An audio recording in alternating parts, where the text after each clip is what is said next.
Welcome, welcome. I am excited to bring you a little spring idea of mixing pattern and fabric. I get a lot of questions about fabric and pattern, and so I thought we would just maybe do a few examples over the next few weeks, and you could kind of get a better idea.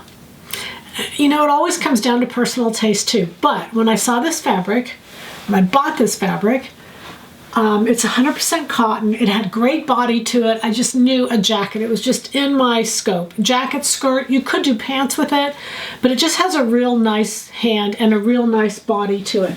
And again, keep in mind, it's 100% cotton. You could use both sides. You really could use both sides. You could do a trim. I decided not to, but you can. Once you get the fabric, you'll know it. So the fabric is on the site. The pattern is 922, and I did this pattern because it has 5 pieces. 5 pieces, no lining, 5 pieces. So, but the whole front is double the way we do it. So there's a front, a back, sleeve, pocket. You know, it's 2-piece sleeve. So first thing I want to show you is just how popular polka dots are. This first photo is by Carolina Herrera, and you can see that they're the bottoms. Next photo you can see is tops. Next photo you can see is tops. But they're pantsuits. They're everywhere. If you just search for polka dots for spring 2024, you'll see all kinds, all colors, all kinds. And we've actually got a couple colors. We've got this other color that I just love with the white. So no excuse, let's get sewing. So let me show you a few things about my jacket. And I know, again, because you can't see once I have it on, I took some close-ups. So the first one, I just want to show you what it looks like on my little mannequin. The second one for the clasp. And deciding what to do with the clasp, a button would be great because a button is round. So a button would work really great. But because I love weird, no, I shouldn't say weird, because not weird, I just really like clasps of all different kinds. I did this little clasp, and you can see that close up. And then another thing, oh, I did do pockets. And I know you guys give me a hard time about that I never do pockets. I actually do pockets sometimes. My problem is I use my pockets and then I lose things in my pockets and I can't find them.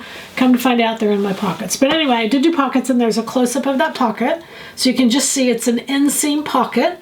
You could leave those out and leave out a piece if you wanted to. But then I wanted to do a little rolled sleeve because it was polka dots, because it was spring, because it was really springy. I really wanted to do, I knew I wanted to do a little 3/4 rolled up sleeve. And so just a suggestion I have with this, and that's the sleeve, and the cuff itself is 2 inches. I did a 2-inch wide cuff. Is you want to, if you look at this picture here as the pattern pieces, once you leave the elbow, typically a 2-piece sleeve tapers, well, all sleeves, but anyway, a 2-piece sleeve tapers toward the bottom on both the upper sleeve and the undersleeve. You don't want to do that. Once you leave the elbow, you want to drop straight down because you want the circumference at the bottom to be the same as up here. So I turned up, so I did that. I turned up 5.5 inches, and then I made my 2-inch cuff, and that made it perfect for me. You might have to adjust those numbers a little bit, but hopefully that will help you. But I love it. I'm just ready to throw it on. I've got it on with some jeans, white pants, white slacks, navy, just so many options. You could even go orange and navy is a really pretty combo. But if you're ready, the goal is happy sewing from Silhouette Patterns.